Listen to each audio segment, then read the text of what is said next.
Bruselas avala la política migratoria de España. La comisaria europea del Interior ha señalado que la prioridad son las repatriaciones y frenar la acción de las mafias, como defiende el gobierno de Pedro Sánchez. En Canarias, mientras se piden más derivaciones a la península, la presión migratoria irregular ha aumentado un 1000 por 1000 en lo que va de año y se ha cobrado nuevas víctimas. La de 8 inmigrantes que murieron a escasos metros de la costa norte de Lanzarote. El sector turístico, mientras tanto, pide más control de la inmigración y que se desalojen los establecimientos que albergan en la actualidad a más de 6.000 migrantes. La patronal alerta que en 2021 va a ser un año muy duro en Canarias por el impacto de la pandemia. Considera clave la colaboración pública y privada para recuperar el turismo y el empleo destruido por la emergencia sanitaria. Paga única de 250 euros para compensar los gastos que el COVID-19 ha ocasionado a los colectivos más desfavorecidos. Las personas perceptoras de pensiones no contributivas o de la Prestación Canaria de Inserción, entre otras, van a ser las principales beneficiarias de una ayuda aprobada en Consejo de Gobierno. El Ejecutivo calcula que al menos 50.000 personas la recibirán. Las fiestas navideñas van a estar muy condicionadas por las medidas anti-COVID. Las reuniones no podrán superar las 6 personas y habrá toque de queda a partir de la 1 de la mañana. Canarias tendrá muy en cuenta esas medidas propuestas por el Gobierno del Estado, un gobierno que ultima además un plan de vacunaciones. En enero, sanitarios y personas mayores serán los primeros en ser vacunados contra la COVID. La Confederación Canaria de Personas Sordas ha pedido más colaboración institucional con el proyecto ALBA, un proyecto que asiste a las mujeres con discapacidad que sufren malos tratos. En este programa veremos sus testimonios en una semana en la que se ha celebrado el Día Mundial de la Erradicación de la Violencia de Género.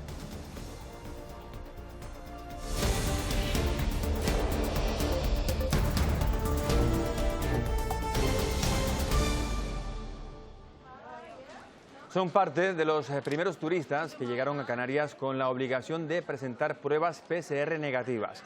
El pasado lunes entró en vigor el decreto estatal que exige a los que viajen en avión o barco presentar esta prueba. Sanidad Exterior ha habilitado puntos como este para verificar los resultados que se aportan. Buenos días. Estas pruebas PCR se han comenzado a pedir una semana después de que en Canarias se admitan test de antígenos negativos en los alojamientos turísticos. El Ejecutivo Autonómico aspira a que a partir del 1 de diciembre valga cualquiera de las 2 pruebas para entrar en el archipiélago. Desde este lunes conviven la ley estatal de PCR negativa en los aeropuertos y la norma canaria que exige PCR o antígenos cuando se registra en el alojamiento. Canarias y España trabajan para contar antes del 1 de diciembre con un único protocolo que podría validar también los antígenos en los aeropuertos. La próxima semana tengamos una norma armonizada entre las 2 administraciones y que tengamos una prueba diagnóstica que, manteniendo esa máxima seguridad sanitaria, sea accesible, sea asequible por los países de origen. Esa única norma se publicaría 24 horas antes de que previsiblemente Inglaterra levante su confinamiento. Todo depende de que finalmente se levante el confinamiento en nuestro primer mercado emisor y, en segundo lugar, también de la evolución de la pandemia en el resto de países que nos traen turistas en un número significativo. Jet2, el turoperador más importante de Reino Unido, ha trasladado al Gobierno que si la pandemia lo permite, se podrá ya en diciembre reactivar la ruta con Canarias. Un sobre, un vaso de papel para la muestra, un tubo de recolección y un bastoncillo son los 4 elementos necesarios para realizar el test de antígenos. La prueba consiste simplemente en agregar unas gotas de un reactivo a una muestra de saliva o mucosa y el resultado estará listo en 15 minutos. La reacción de los productos ha sido buena. Las principales diferencias con la PCR, la reacción en cadena de la polimerasa, están en su sencillez. No hace falta trasladar la muestra a un laboratorio especializado, su precio que ronda los 20 euros y el tiempo de diagnóstico. Este último tarda como mínimo 4 horas. El punto negativo es que suelen ser menos precisos porque se necesita una carga viral más alta. De hecho, las PCR detectan material genético del virus y los antígenos solo ciertas proteínas. Aunque se podrán adquirir en las farmacias españolas, en Italia y Austria es ya una realidad, la Comisión Europea recomienda que lo realice personal sanitario que sepa manipular el material orgánico de manera eficiente y segura. Los viajeros que llegaron el pasado lunes a Canarias valoraron el protocolo anti-COVID. Destacan la tranquilidad que les da saber que transitan por espacios sin riesgo de contagios. PCR obligatoria para los primeros turistas que llegaban de países con alta tasa de transmisión del coronavirus. Es fácil, nos hicimos el test, lo registramos en la página del turismo del gobierno español y luego enseñamos aquí el código de barra. Fue rápido. Para que la economía arranque de nuevo, creo que tenemos que pensar sistemas para que las personas puedan viajar de forma más segura. Una prueba que se tenían que haber realizado 72 horas antes del viaje. En algunos lugares como en Bélgica o Bavaria, en Alemania, es gratuita para el turista. Si hubiera que pagar unos 150 euros, claro que me molestaría, pero como me lo han hecho gratis, está bien. Y tengo la seguridad que toda la gente en el avión está negativo. Había una opción de hacernos el test gratis, pero no durante el fin de semana, así que tuve que pagar. Un test que cuesta de media 130 euros, pero abre la puerta a unas vacaciones en un entorno seguro. Aquí enferman menos personas que en Bélgica y decidimos volver porque es más seguro. La dueña del alojamiento sí lo pido antes de llegar. Si en un control aleatorio las autoridades sanitarias españolas descubrieran que el viajero no tiene el test hecho, además de una multa que puede llegar a los 6.000 euros, el pasajero tiene que realizarse un test de antígenos en la propia terminal. Ahora mismo en el mundo hay 65 países cuyos residentes tendrían que hacerse la prueba antes de viajar a Canarias. Si miramos a los principales mercados emisores de la Unión Europea, casi todos tienen la obligación de hacérsela. Son unos 26 países europeos, incluidos Alemania y Reino Unido. De la zona de riesgo salen Irlanda, Islandia, Noruega, Finlandia y una parte de las islas griegas. Otro debate abierto es el de si las farmacias están autorizadas a realizar los test de antígenos. Sanitarios, personal de emergencia y medicina en Canarias rechazan esta medida que estudian aplicar varias comunidades autónomas.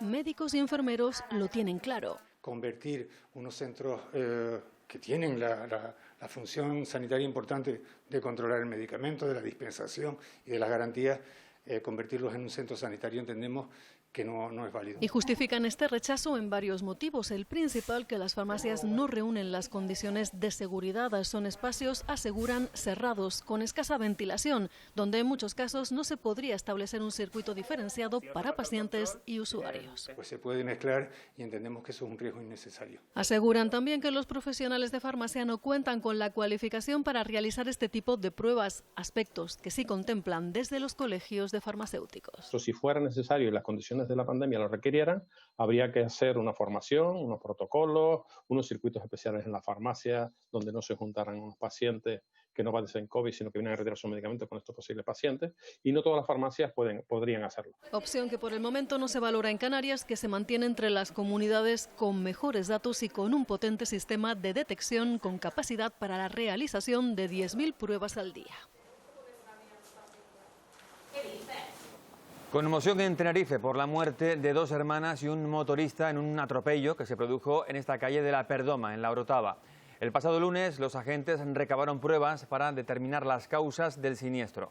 Supuestamente el autor del atropello, un hombre de 40 años, perdió el control de la moto y arrolló a las 2 mujeres que transitaban por el lugar. No es el único accidente que se registró el pasado fin de semana en Tenerife. En la capital, unos volardos impidieron que un conductor que iba en dirección contraria y bajo los efectos del alcohol causara una desgracia que pudo ser aún mayor. Hermano, en la Unianaga, mira, un coche. Sábado a las 10 de la noche, un vehículo fuera de control impactaba en una zona de terrazas y dejaba 6 heridos. Adriana es testigo de lo ocurrido y recuerda aún con miedo esa noche. Oímos mucho ruido, nosotros pensábamos que eran disparos, sinceramente, y nada, cogimos y vimos muchísima gente correr, claro, todo el mundo se levantó, estaban las sillas volando por todos lados, las mesas. Pero además fue testigo de este momento. Mira que se quiere ir el tío. Vimos que el chico que conducía pues quería huir, las llantas estaban rotas, las ruedas estaban picadas. Un accidente que no llegó a más por los volardos. Una barrera que está ahí, que posiblemente permitió que no llegara el vehículo hasta las mesas o el impacto fuera incluso mayor. Además, el autor de los hechos iba bajo los efectos del alcohol. Arrojando una tasa de unos 38 miligramos de alcohol por litro de aire expirado. El copiloto que iba en el vehículo ya ha sido localizado y el autor de los hechos ha quedado en libertad con cargos. Desarticulado un grupo que intercambiaba pornografía infantil a través de Internet. 7 personas han sido detenidas, una de ellas en Las Palmas de Gran Canaria. Se trata de un hombre de 70 años que, según la policía, coleccionaba material sexual autogenerado por chicas adolescentes. Otro de los detenidos en la península es el padre de una de las presuntas víctimas de estos abusos sexuales. Más asuntos. El municipio lanzaroteño de Aría tiene desde el pasado lunes nueva alcaldesa. Se trata de la nacionalista Chasirasi Nis, que llega al cargo tras prosperar una moción de censura contra el socialista Alfredo Villalba. Tras la ruptura del pacto, principalmente por pérdida de confianza, que Coalición Canaria mantenía con el PSOE de Aría, la lealtad empieza a quebrarse.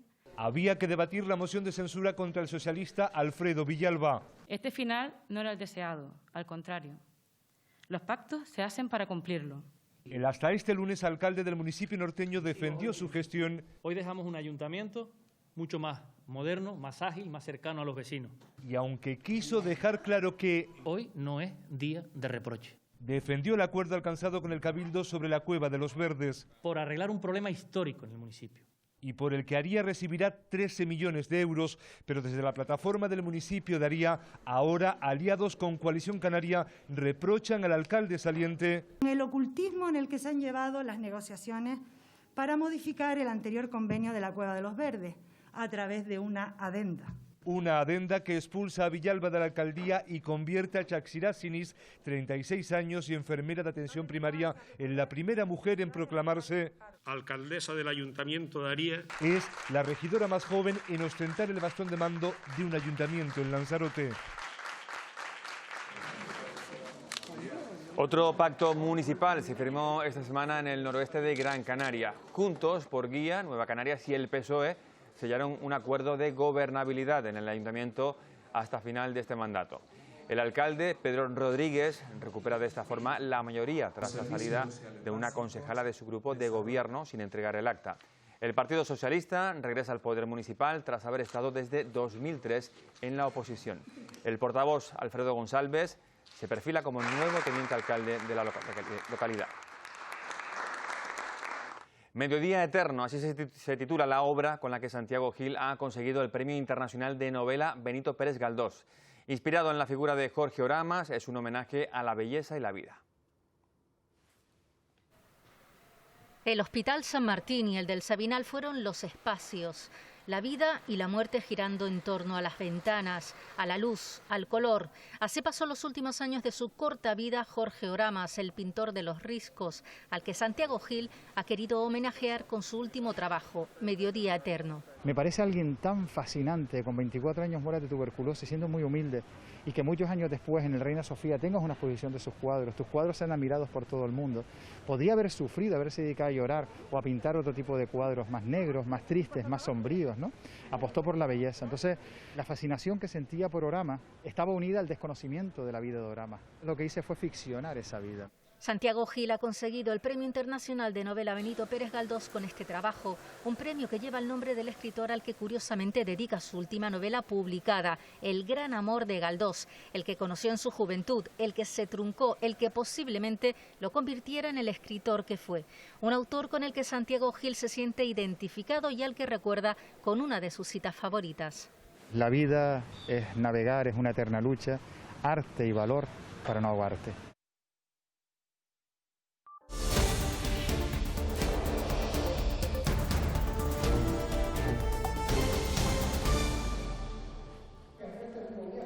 Sesión de control en el Parlamento canario, donde todos los grupos rechazaron la gestión estatal de la crisis migratoria. Coalición Canaria y Partido Popular criticaron al Estado y acusaron al gobierno autonómico de ser cómplice de la situación. El resto de grupos, incluidos Ciudadanos, le pidieron a Ángel Víctor Torres que defienda y exija que se lleven a cabo traslados a la península para paliar la presión migratoria. El presidente señaló que esa es la prioridad.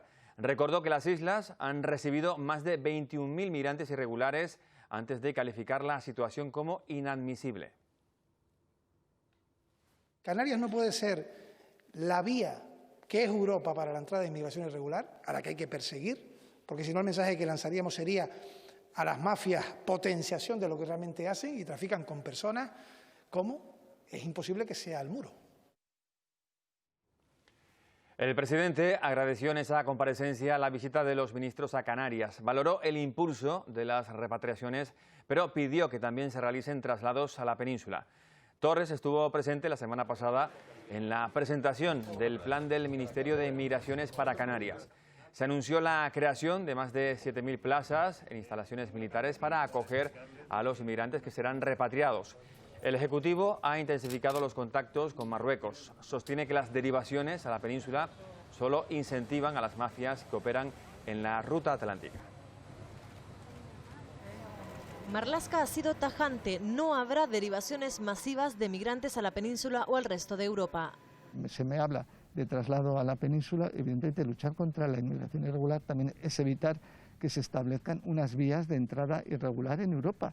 Y vuelvo a decir que la política migratoria es del conjunto de la Unión Europea, no es solo española.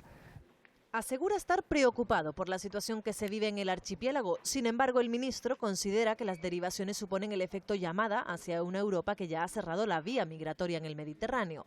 Este viernes, en Rabat, acordó con su homólogo marroquí continuar, dice, con las políticas que viene desarrollando desde hace 2 años con un país al que califica como amigo y socio cercano. Cooperar con los países de origen, cooperar con los países de tránsito, luchar contra las mafias y, evidentemente, protección a quien necesita la protección, a las personas vulnerables. Las repatriaciones tampoco se abordaron en un encuentro, el segundo de este 2020, que define la política migratoria del Gobierno central, trabajarla en origen. El Gobierno estatal también ha anunciado que va a destinar 10 millones de euros a la atención y acogida de menores migrantes no acompañados.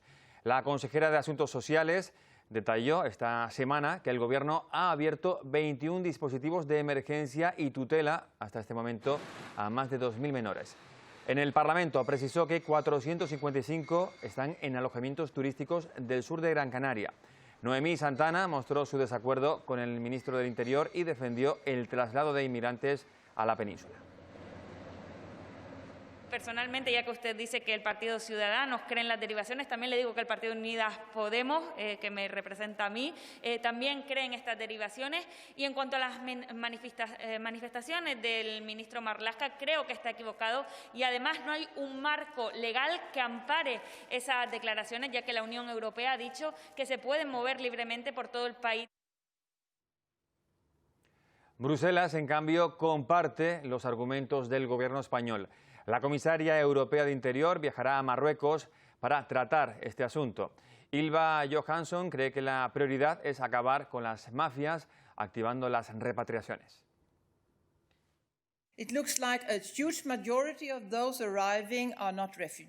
Parece que la gran mayoría no son refugiados, sino migrantes económicos que no recibirán protección internacional en la Unión Europea.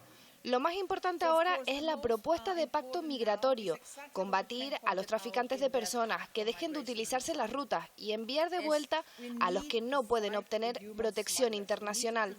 Por eso viajaré a Marruecos la próxima semana para hablar sobre este tema. En el puerto de Arguineguín estuvo el pasado fin de semana el líder de la oposición y del Partido Popular, Pablo Casado. La alcaldesa de Mogán, Onalia Bueno, Le explicó la situación que se ha vivido en el muelle durante los últimos meses. Casado, que no pudo entrar en el recinto, criticó la falta de medios y el abandono político que, a su juicio, sufren las islas. Pedro Sánchez no puede pretender hacer de Canarias la Lampedusa y la Lesbos de España. No puede pretender que Canarias sea un tapón migratorio para intentar tapar la incompetencia y la falta de liderazgo que está teniendo el presidente del Gobierno. En Gran Canaria preocupa el alojamiento de inmigrantes en establecimientos turísticos, más de 6.000 en la actualidad. El presidente de la Federación de Hostelería y Turismo, Tom Smulders, pidió al delegado del Gobierno del Estado que se creen más plazas con todo tipo de garantías en espacios que dependan del Estado. La patronal señaló que ya han cumplido con su ayuda de emergencia temporal y que ahora tienen que hacer frente al impacto económico del coronavirus en el sector.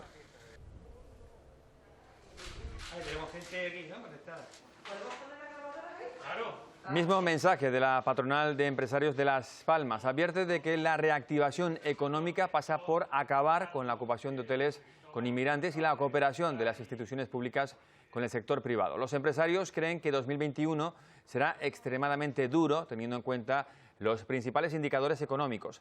Las islas han perdido casi 12 millones de turistas y 11.000 millones de euros en términos de Producto Interior Bruto durante esta crisis sanitaria. Adelanta que habrá destrucción de empleo si no hay alternativa a los ERTE. La presión migratoria en Canarias ha aumentado 1.000 por 1.000 en lo que va de año. En los últimos 7 días han llegado más de 1.000 inmigrantes. El muelle de Arguineguín ha sido desalojado en parte por el traslado de personas a instalaciones dependientes del Estado. Aún así, continúa el hacinamiento en el lugar. El defensor del pueblo ha pedido que se cierre. Lanzarote también ha sufrido un repunte migratorio en los últimos días. La costa norte, llena de rocas, volvió a ser una trampa mortal para los 35 magrebíes que estaban a solo 5 metros de tierra firme. Un grupo de vecinos fueron los primeros en auxiliarlos, alumbrando la zona con las linternas de sus teléfonos móviles. La embarcación no fue detectada por el radar del CIBE porque no funciona. Lanzarote mantiene la búsqueda. Los efectivos de emergencias han rescatado a 28 personas. Una de ellas ha tenido que ser hospitalizada. También han recuperado del mar los cuerpos de 8 personas. Los 8 fallecidos son varones, todos varones entre 20 y 30 años. Y ahora mismo seguimos con la búsqueda porque no sabemos si queda alguien o no quedan ahí, pero el protocolo de búsqueda nos exige estar 72 horas. Se ha desplazado un operativo nuestro de la Brigada Móvil y actuaremos en cooperación, sobre todo de la Policía Local de Aría y la Policía Local de Teguise, para la localización de personas. Se estima que 36 personas viajaban en la patera que zozobró a pocos metros de la orilla al chocar contra la escollera del puerto de Órsola. Entre los supervivientes se calcula que hay 7 menores. En tierra encontraron solidaridad vecinal. Vemos otra segunda bengala y ya nos alertamos, empezamos a oír alaridos de esta pobre gente. Se destrozaron a llorar los pobres aquí cuando terminó todo el rescate. Se le habían ido varias personas, pero que no podían más. Fue hace 3 días en la costa norte de Marruecos cuando, según cuentan los supervivientes, iniciaron su trayecto por mar rumbo a Europa.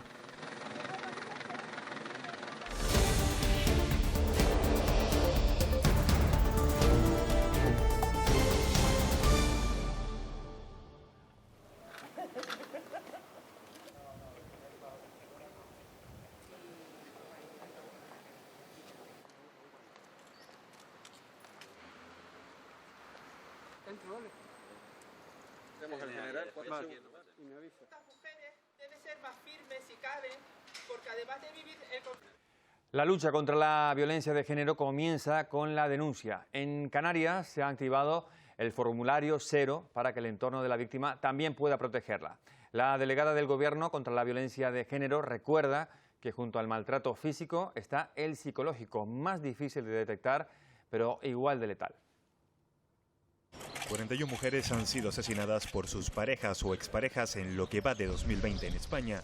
Solo un 15% de ellas había presentado denuncia previa. Y a las mujeres que no denuncian es porque no están en condiciones de seguridad, tanto económica como social, como incluso física, como para denunciar. un terror que afecta sobre todo a las más vulnerables. Por ello, la delegada del Gobierno contra la violencia de género exige más protección social.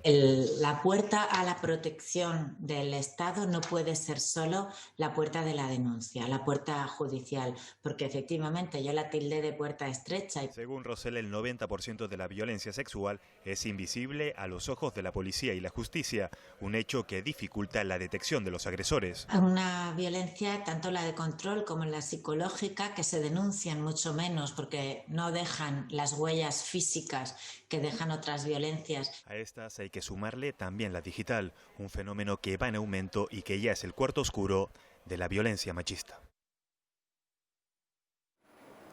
El sistema Biogen hace seguimiento policial a más de 4.400 víctimas de violencia de género en Canarias. También vigila a 385 menores en riesgo o en situación de vulnerabilidad por la violencia machista. De los casos activos en las islas, 266 son especialmente graves. Significa que en el mismo se observan factores de riesgo en combinaciones diversas que multiplican por 8 la probabilidad de reincidencia violenta con resultado de muerte para la víctima. Para mejorar la protección de mujeres y menores, el sistema Biogen incorpora el formulario 0. Los testimonios del entorno de las víctimas servirán para generar mecanismos de protección, aunque las víctimas no quieran denunciar o colaborar con la policía. Este sistema también incluirá informes forenses y valoración técnica de instituciones penitenciarias sobre los agresores. ¿Tú quién coño te crees que eres? Cuando te llamo, me coges el teléfono, ¿me oyes? Con esta campaña, el Ministerio del Interior busca visibilizar la violencia machista en las redes. Este negacionismo de género de la extrema derecha no solo nos perjudica a las mujeres, es una involución global. 95 en Canarias desde el año 2003, según los cálculos del Instituto Canario de Igualdad, y 3 mujeres este año asesinadas. Comisiones Obreras ha celebrado estas jornadas para mejorar la protección de las víctimas en Las Palmas de Gran Canaria, y Fuerteventura ha sacado a la calle sus herramientas contra la violencia machista de cara al 25N. En la sede de presidencia del Gobierno, lectura de un manifiesto en un acto limitado en aforo por las medidas anti-COVID. El presidente del Gobierno, Ángel Víctor Torres, destacó la unidad institucional que existe en Canarias y el trabajo conjunto que hacen Gobierno, Cabildo, ayuntamientos y colectivos sociales para acabar con esta lacra. La violencia de género merece un mensaje contundente, como el que se ha dado este año por primera vez en la historia, uniendo al Gobierno de Canarias con todos los cabildos insulares. No somos solo gobierno, cabildos o ayuntamientos, somos una Canarias unida en peso contra el machismo. La violencia de género es uno de los problemas que más afecta a las mujeres sordas. La Confederación Estatal de Personas Sordas cuenta con un único proyecto para atenderlas. Pide que se adecúen los recursos disponibles para dar solución a las necesidades de este colectivo. Las mujeres con discapacidad toman la palabra por el Día Internacional para la Eliminación de la Violencia de Género. Yo me casé a los 22 años y empezó los malos tratos en cuanto me casé.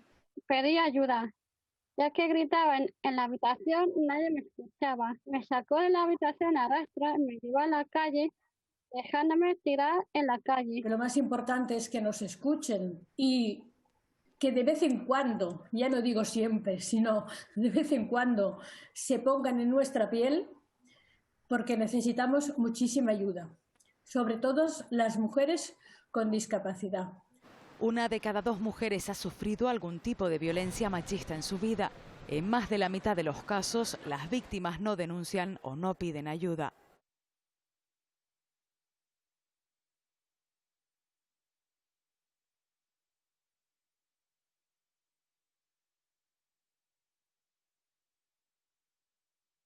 La Confederación Estatal de Personas Sordas pide medidas específicas para garantizar el acceso de las mujeres sordas a los servicios sanitarios, jurídicos y sociales. Solicita apoyo para proyectos como la plataforma ALBA, un servicio específico para mujeres sordas víctimas de violencia de género que ha atendido más de 5.000 consultas.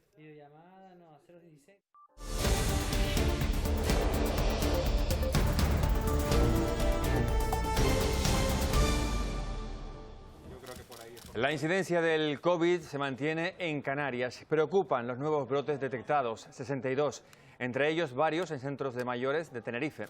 El gobierno canario ha decidido ampliar el semáforo rojo vigente hasta el próximo 10 de diciembre. No descarta endurecer las sanciones si no remite el número de contagios como lo ha hecho en otras islas. Un total de 338 personas han perdido la vida por el coronavirus desde el pasado mes de marzo en el archipiélago. Todas las esperanzas están puestas en la vacuna. El Gobierno abordó en el Consejo de Ministros el plan de vacunación que se pondrá en marcha a partir de enero y que se va a prolongar hasta el verano. Se implantará en 3 fases, teniendo en cuenta 15 grupos de población. Las personas mayores, dependientes y el personal de residencia serán los primeros en recibirla.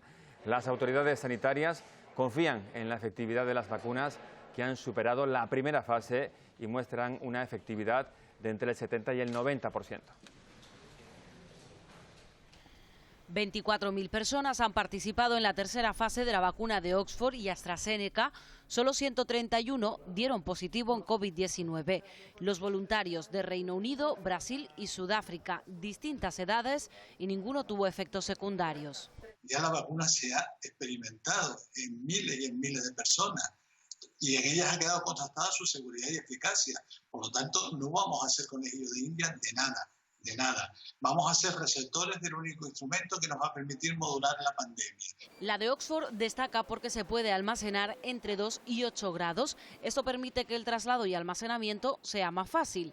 La de Pfizer, más adelantada en investigación, pero más complejo el transporte por el control de temperatura, por debajo de los 70 grados. Por su parte, la de Moderna se conservaría a menos de 20 grados.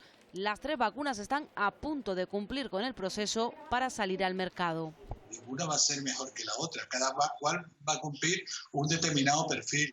En España habrá 13.000 puntos de vacunación y para su aplicación se seguirá una estrategia común. Lo anunciaba el presidente Pedro Sánchez, que espera que empiecen a suministrarse en enero. El Consejo de Ministros también trató el borrador de medidas anti-COVID para estas Navidades. El ministro lo llevó al Consejo Interterritorial de Sanidad, donde se expusieron las medidas acordadas por las diferentes comunidades autónomas. Hay coincidencia en la limitación de las reuniones familiares a 6 personas y el toque de queda a la 1 de la madrugada. El objetivo del gobierno de Pedro Sánchez es que sea una aplicación homogénea en todo el país, amparada por el estado de alarma en vigor. Si os parece, siempre pongo el ejemplo de las Islas Canarias, tiene un nivel de incidencia muy bajo, en otras tiene un nivel de incidencia más alto. Por tanto, en respecto a Navidad, vamos a seguir el mismo esquema, que es que cada uno tendrá que adoptar las decisiones en relación a la situación epidemiológica que presente su comunidad autónoma. Hay un nivel de preocupación conjunto, común a todos, y vamos a hacer un conjunto de recomendaciones. El marco jurídico que tenemos es el estado de alarma y en ese que lo tenemos pendiente y, digamos, está con nosotros hasta los próximos meses, va a ser el que regule las distintas decisiones que las autoridades competentes delegadas puedan acordar en evolución de los datos. Y ese plan del Gobierno ya ha llegado a la calle, donde hay opiniones para todos los gustos. La aplicación de las medidas con restricciones de aforo y toque de queda afectan a la restauración y a las familias que empiezan a pensar cómo adaptarse a estas Navidades diferentes. Este fin de año debemos darnos prisa con las uvas, ya que solo disponemos de 1 hora para dar la bienvenida al año nuevo en la calle. Una Navidad muy rara, pero bueno, con una niña recién nacida, o sea que la vamos a disfrutar un poquito más. Es una de las 16 propuestas que el Gobierno ha lanzado a las comunidades autónomas. Con ella pretende limitar la movilidad para Año Nuevo y Nochebuena entre la 1 y las 6 de la madrugada. Tengo 2 hijos adolescentes, pero bueno, este año tendrán también que adaptarse a las circunstancias. La restauración y la hostelería también tendrán que adaptarse. Solo se permitirá un máximo de 6 personas por mesa. Desde el sector avisan, las reservas para las cenas de empresa han caído un 60%. Si nos dejan trabajar, pues la barra 6 personas, imagínate tú. ¿Nos barra para 6 personas? ¿Qué hacemos con 6 personas? Que la gente no la metemos. Pues en casa lo tendremos igual de complicado. El borrador recomienda limitar las reuniones familiares y sociales a un máximo de 6 personas. Porque mi hijo vive en Firgas y nos ha invitado a cenar. Pero no vamos a ir porque ellos son 4, nosotros somos otros 4 y dicen que hay que ir 6 nada más. Eventos como la cabalgata de Reyes pasarán a ser estáticos. Los pequeños comerciantes temen una caída de sus ventas. Algunos negocios aquí, en zona Triana, facturan en el periodo navideño aproximadamente el 60% de lo que hacen al año. Unas pérdidas que aseguran desde el sector muchos pequeños comercios no podrán soportar. Por ahora, la pandemia ha dejado en el aire unos 10.000 puestos de trabajo en las islas en el sector de la restauración. El ocio nocturno reclama ayudas para salvar sus negocios. El sector del ocio nocturno no tiene claro cuándo podrá retomar su actividad tal y como la conocemos. Tras más de 8 meses sin poder trabajar, la mayoría de estos empresarios dan por perdido el año. Este martes han expuesto su delicada situación ante el Ejecutivo Regional. El 40% del sector ya no llega, está ya en quiebra por completo y lo que estamos intentando es salvar el resto de lo que queda del sector de actividad.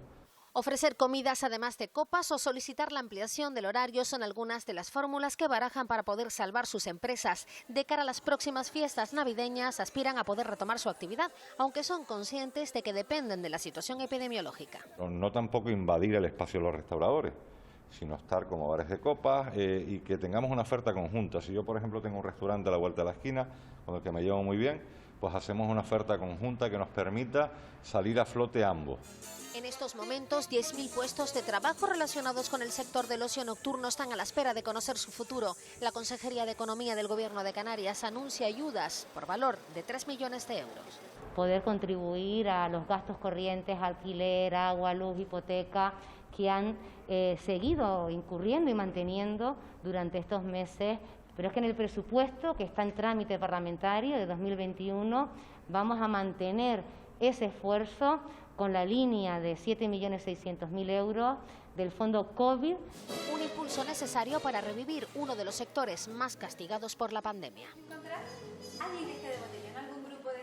Para salir a la calle es obligatorio, como saben, llevar puesta la mascarilla. Durante la semana pasada, en Las Palmas de Gran Canaria, se impusieron 465 multas y en Santa Cruz de Tenerife 232 por no llevarla en espacios abiertos y cerrados. En Tenerife, que permanece en semáforo rojo por la incidencia del COVID, los agentes intervinieron para denunciar a personas que estaban participando en una treintena de botellones. La policía también tuvo que acudir a varios domicilios donde se incumplía el aforo permitido y otras normas sanitarias vigentes. Y estos que ven son agentes de la Guardia Civil que han tenido que reforzar la vigilancia en los accesos y carreteras del Parque Nacional del Teide. Aparte de controlar el cumplimiento de las medidas anti-COVID por parte de los conductores, estuvieron pendientes de las supuestas carreras de coches ilegales que se celebran en ese lugar. La pandemia ha reforzado el servicio público que prestan las televisiones autonómicas. Reunión en la Forta para valorar el papel que han tenido durante los últimos meses y fijar estrategias de futuro. Las televisiones autonómicas se han convertido durante este tiempo de pandemia en los servicios públicos de proximidad que las caracterizan. El consumo de televisión ha aumentado, según Forta, la Federación de Organismos de Radio y Televisión Autonómicos, con una cuota media del 8%. Las restricciones de movilidad son muy acentuadas. En la etapa de primavera fueron de absoluto confinamiento y nosotros entendíamos que, aparte de información, deberíamos de trasladar factores o programas de entretenimiento. En Canarias, con todo cerrado y sin la opción de salida por no operar puertos y aeropuertos, el aislamiento ha sido mayor y la utilidad pública de Radio Televisión Canarias se ha notado como plataforma de encuentro. Si tengo que definir de alguna manera que han sido para todas las radiotelevisiones autonómicas la labor de servicio que hemos prestado en Expo, yo me quedaría con la palabra utilidad pública.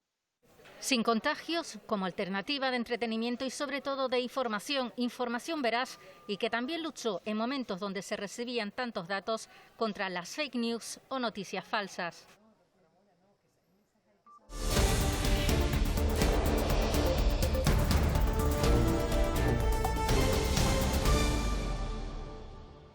Las personas que reciben prestaciones sociales recibirán una ayuda única de 250 euros. El Gobierno ha aprobado el decreto ley que activa una medida que espera compensar los gastos que ha originado la pandemia en las familias más vulnerables. Será una ayuda complementaria del ingreso mínimo vital y se implantará por fases. El anteproyecto de ley de renta de ciudadanía inicia su tramitación con el objetivo de aprobarse en el tercer trimestre de 2021. Antes, entre el 15 de diciembre y el 15 de enero, tiene previsto abonar el Gobierno canario a más de 50.000 personas vulnerables las ayudas de 250 euros para gastos derivados de la pandemia. Será una ayuda única y finalista que la motivamos pues por la necesidad de estas familias a protegerse frente a la COVID-19. Pandemia que marcará sin duda las celebraciones navideñas, aunque todavía es pronto para saber en qué medida. Es previsible que el Gobierno dicte alguna norma complementaria de las actuales, que de alguna manera trate de limitar el número de personas que concurran a reuniones familiares, que también trate de limitar la movilidad y que también de alguna manera recorte los horarios de actividades de restauración. Lo que sí sabemos es que Tenerife permanecerá en semáforo rojo. Los datos de la pandemia no avanzan al ritmo deseado y el Gobierno ha aprobado una nueva prórroga de las restricciones que se mantendrán por el momento hasta el 10 de diciembre. Tenía una orden de alejamiento que se saltó para atacar a su tía con un arma blanca en una calle de Guía de Isora. Varias personas vieron cómo se produjo el apuñalamiento a plena luz del día en un paso de peatón de esta localidad del sur de Tenerife. Los servicios de emergencias asistieron a la víctima, que fue trasladada al hospital, donde permanece ingresada en estado grave. El presunto autor de los hechos ha sido acusado de quebrantar la orden de alejamiento y de cometer un homicidio en grado de tentativa. Está pendiente de pasar a disposición judicial. En los tribunales pueden acabar las denuncias que han interpuesto más de un centenar de docentes por ciberacoso en las islas. El sindicato AMPE Canarias alerta que la docencia online ha convertido en un grave problema para muchos profesores de las islas. Fui amenazada por una red social y me enteré por una madre. Las agresiones y faltas de respeto de alumnos a docentes siguen existiendo, pero debido a la enseñanza online ha proliferado un nuevo método, el ciberacoso. Se ha utilizado en muchas ocasiones la imagen del docente de manera inadecuada, se le ha grabado y se ha difundido a través de las redes. Solo en Canarias, 102 docentes han sido agredidos y 45 de ellos han sufrido ciberacoso. Tenemos que compatibilizar el derecho a la propia imagen del docente con el derecho a la educación, y eso tenemos que poder conseguirlo a través de normativas y legislaciones adecuadas. Es lo que le ha pasado a una profesora de Tenerife que prefiere mantenerse en el anonimato. Yo temí por mi integridad. Cuando denuncia, en este caso con esta alumna, todos te ven como la mala. La mayoría de estas agresiones se dan en las etapas educativas de primaria y secundaria, un reto que consiste en compaginar el derecho a la educación digital con el derecho a la propia imagen.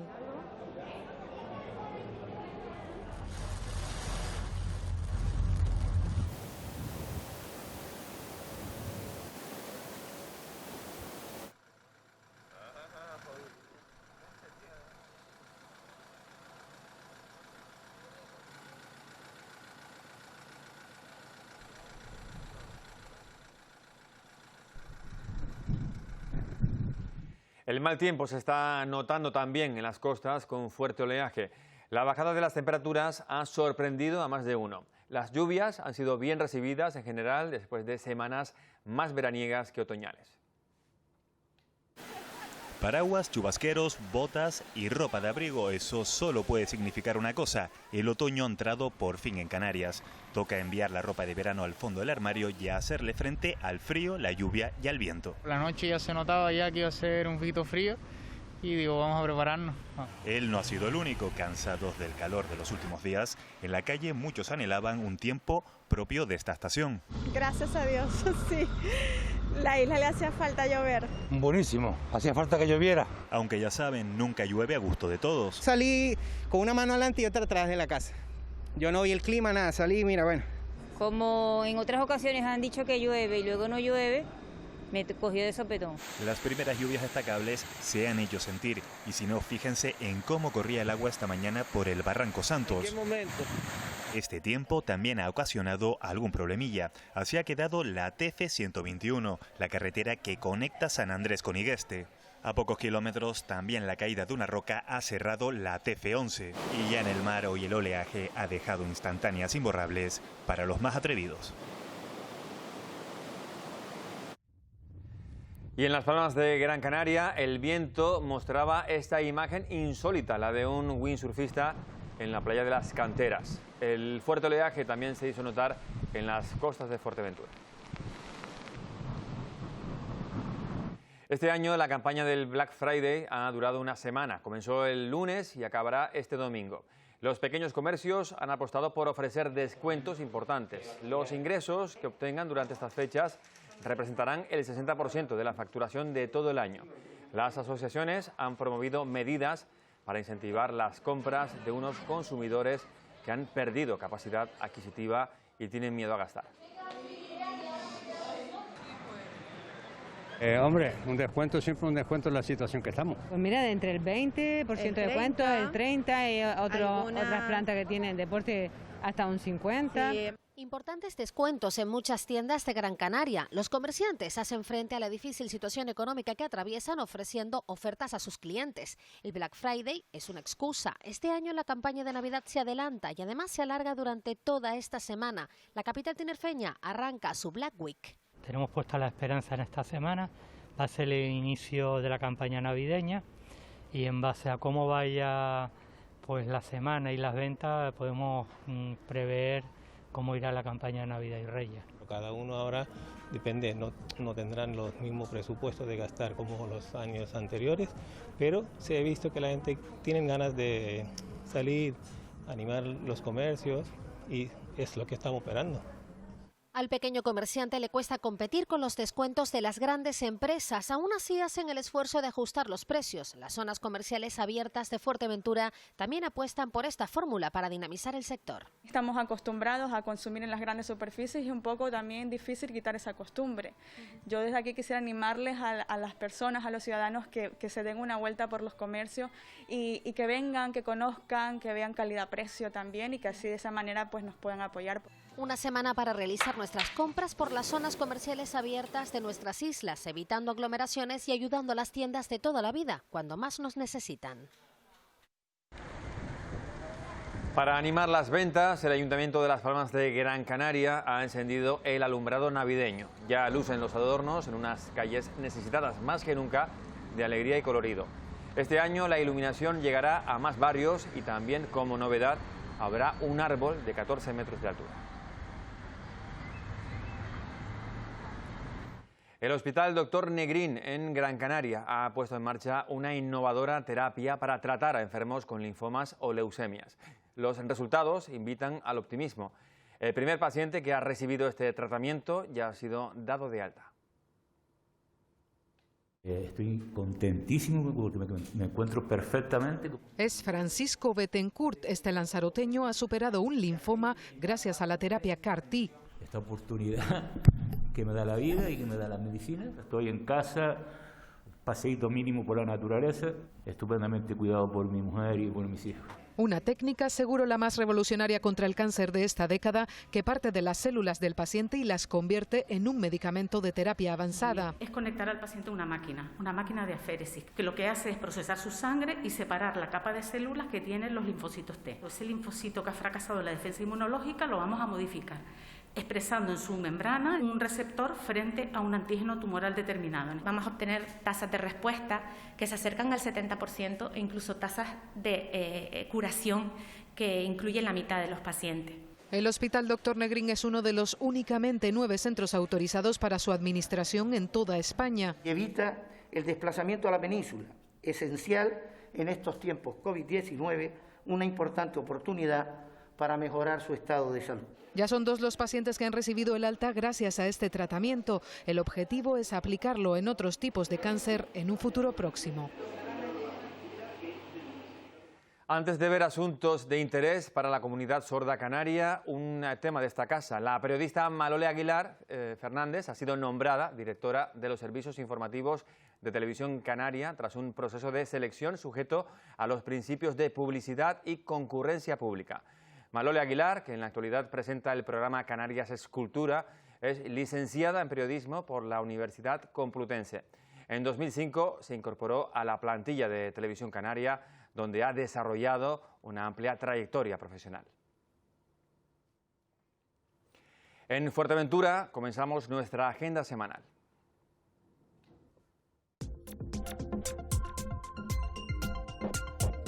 Este lunes, a partir de las 5 de la tarde, se va a celebrar por Zoom un taller sobre asertividad para mejorar la comunicación y hacer valer nuestros derechos, respetando a los demás sin agresividad ni pasividad.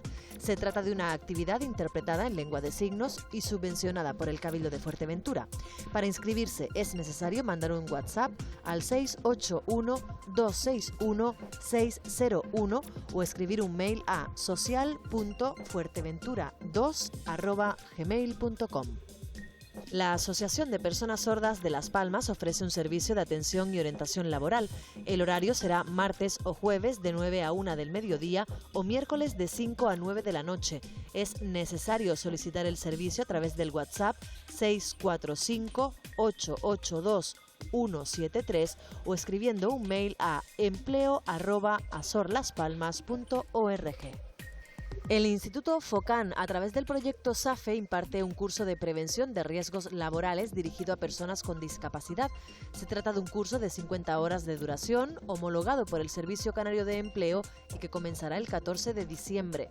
Para reservar tu plaza, envía un WhatsApp al 645-882-173 o escribe un correo electrónico a empleo@azorlaspalmas.org. La Confederación Estatal de Personas Sordas imparte un nuevo curso de formación de agentes de accesibilidad cultural para personas sordas, una formación que promueve el conocimiento y estrategias para hacer de los espacios culturales lugares accesibles a personas con sordera. El curso, que comenzará el 11 de enero, es gratuito y se impartirá de manera online. La inscripción se realizará a través de la web signocampus.es/inscripciones y termina el 18 de diciembre.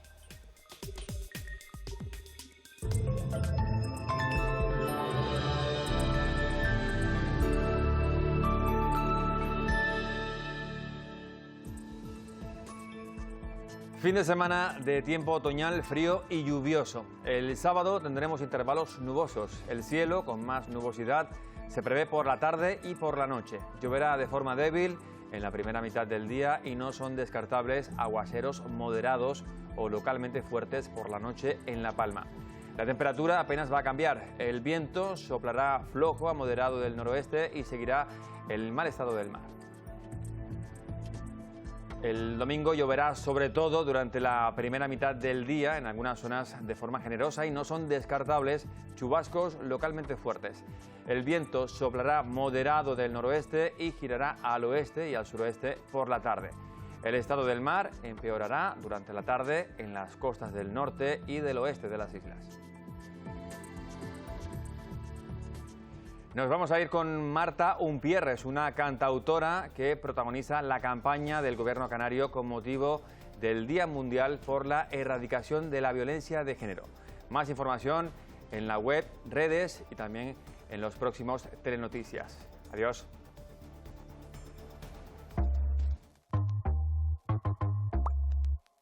Marta Umpierres.